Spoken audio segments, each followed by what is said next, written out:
Cara baca Allahu-nya hidupkan.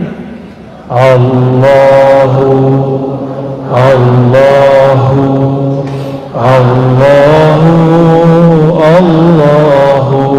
Allahumma sholli ala sayyidina Muhammad.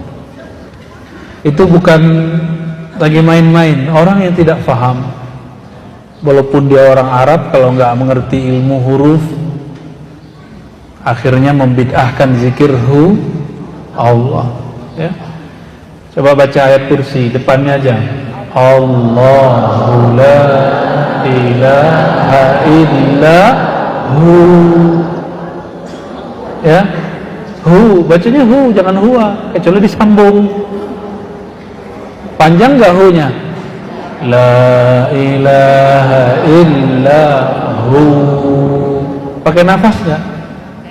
Maka nafas terindah adalah nafas yang ada nama Allah Subhanahu wa ta'ala. Ya. Kalau Allah tidak beri kita nafas, bisa hidup gak? Maka hubungan kita dengan Allah sedekat kita dengan nafas.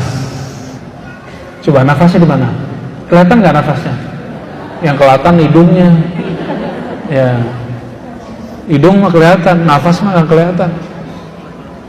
Yang kembang kepis paru-parunya, rusuknya. Yang nafas nggak kelihatan. Nafas itu Allah gaibkan, ya. Maka berusahalah setiap saat mengisi nafas dengan nama Allah. Itu Allah senang sekali. Allah ridho kepada orang. Dan salah satu yang paling berbahaya adalah ciri-ciri dari syaitan dan nafsu jiwa, munculnya syak, itu pertama. Yang kedua, su'uzzan, buruk sangka. Yang ketiga, gelisah.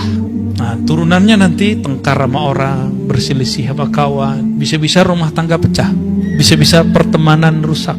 Tengkar di sosial media, coba lihat tuh yang tengkar di komentar YouTube, yang tengkar di komentar Facebook, sama aja itu nasibnya. Ya. Mau pro atau kontra, saya menyarankan jangan main di situ. Ya.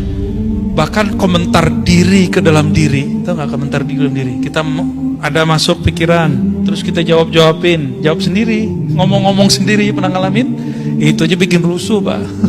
Gimana ngomentarin yang sudah zahir? Ya, maka saya harap yang sudah ngaji hikam mulai hati-hati di bagian ini.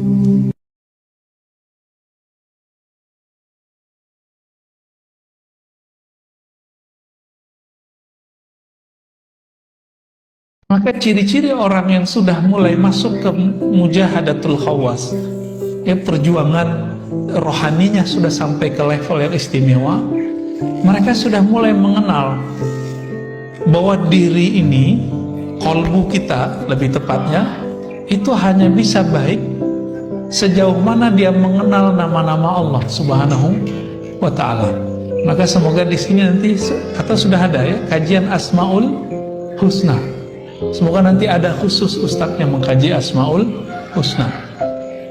Kelembutan hati seseorang itu tergantung seberapa banyak nama Allah masuk ke dalam kalbunya. Jadi Bapak kalau pernah berpikir kenapa ya hati saya keras gitu, pertanyaannya sederhana, dijawab dengan sederhana. Karena kamu jarang memasukkan nama Allah ke dalam kalbumu. Kalbu itu makanannya cuma satu, Pak, nggak bisa pakai yang lain. Makanan cuma nama Allah. Dalilnya surah Ar-Ra'd ayat 28. Nggak ada yang lain. Al-Anfal ayat 2, ya, nggak ada yang lain, hanya itu. Jadi makanannya kalbu itu hanya menyebut nama Allah. Nama Allah yang diajarkan Nabi banyak, tapi beliau memberikan ada kekhususan pada 99 nama. Orang yang membaca nama ini sebelum dia masuk surga yang hakiki, dia telah merasakan surga bau-baunya di dunia. Apa kata Nabi? Surga itu dapat dicium dari 500 am masirah, dari 500 tahun perjalanan. Maksudnya apa? Semenjak kita di dunia, kita sudah bisa mencium surga. Dalilnya apa lagi setelah dalil yang ini? Ini yang Nabi katakan, idza marartum bi riyadil jannah farta'u. jika engkau melewati kebun-kebun surga, maka petiklah. Berarti udah ada kebun surga Pak di sini. Ini kabar gembira saja. Ketika Bapak Ibu Saudara yang melakukan Allah merasa tertarik dengan kajian, dengan zikir, berarti sudah mulai mencium bau surga. Betah kalau duduk. Aslinya kita duduk lama begini betah nggak Pak? Nggak betah. Tapi kalau Bapak ini ruhnya sudah mulai mencium bau surga, maka akan mulai menikmati kebun-kebunnya. Ini baru Riyadul Jannahnya. Riyadul Jannah itu di dunia itu ada dua.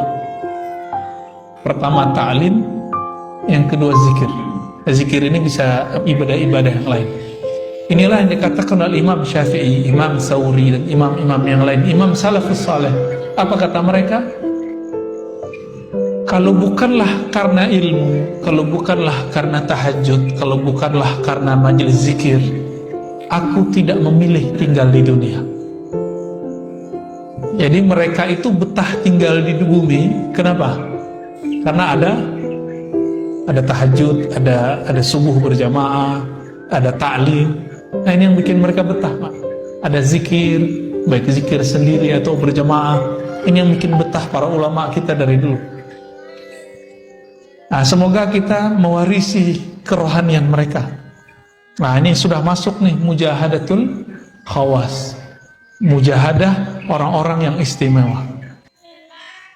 Dan salah satu yang paling berbahaya adalah ciri-ciri dari syaitan dan nafsu jiwa, munculnya syak, itu pertama. Yang kedua su'uzzan, buruk sangka. Yang ketiga gelisah.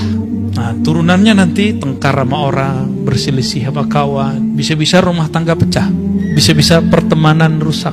Tengkar di sosial media, coba lihat tuh yang tengkar di komentar YouTube, yang tengkar di komentar Facebook, sama aja itu nasibnya.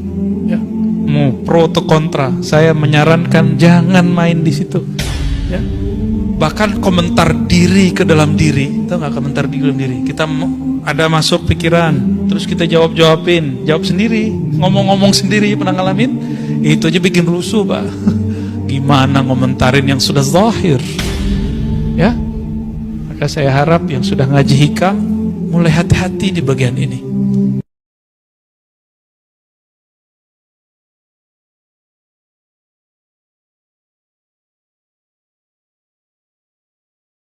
Siapa yang kenal dirinya, maka dia kenal Tuhannya. Antum nih teman-teman, namanya misalnya Abdullah, dikasih bapaknya Abdullah. Mengenal diri itu mengenal tubuh si Abdullah atau kenal yang mana? Sekedar mengenal jasad? Tentu tidak. Lalu kenal apa ini? Kenal yang mana ini? Bukan yang jasad ini.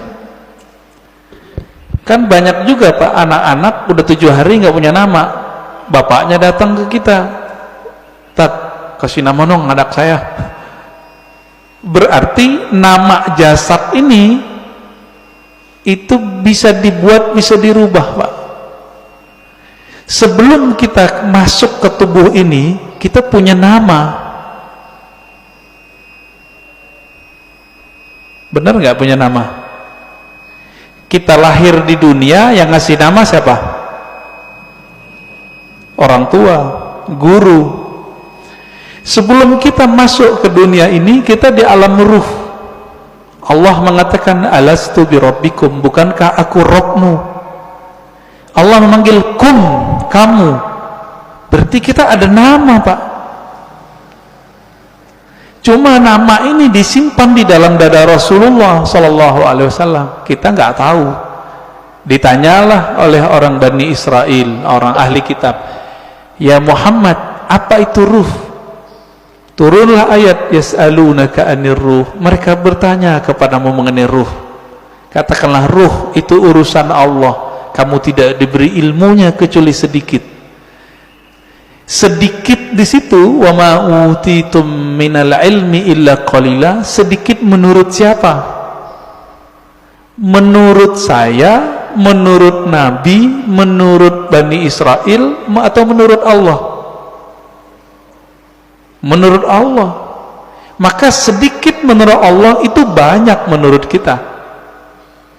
Ya. Orang kaya di Indonesia bilang, saya ngeluarin uang dikitnya itu udah 100 triliun, Mbak. Ya. Apalagi raja di raja alam semesta ini, Rabbul Alamin, Allah Subhanahu wa ta'ala. Ilmu ini disimpan dalam dada Rasulullah. Ada sahabat yang dikasih tahu, ada yang tidak. Maka Nabi itu bisa ngerti, Pak, dengan izin Allah. Ada orang nih jihad, kayaknya paling kuat, kayaknya paling banyak bunuh musuh.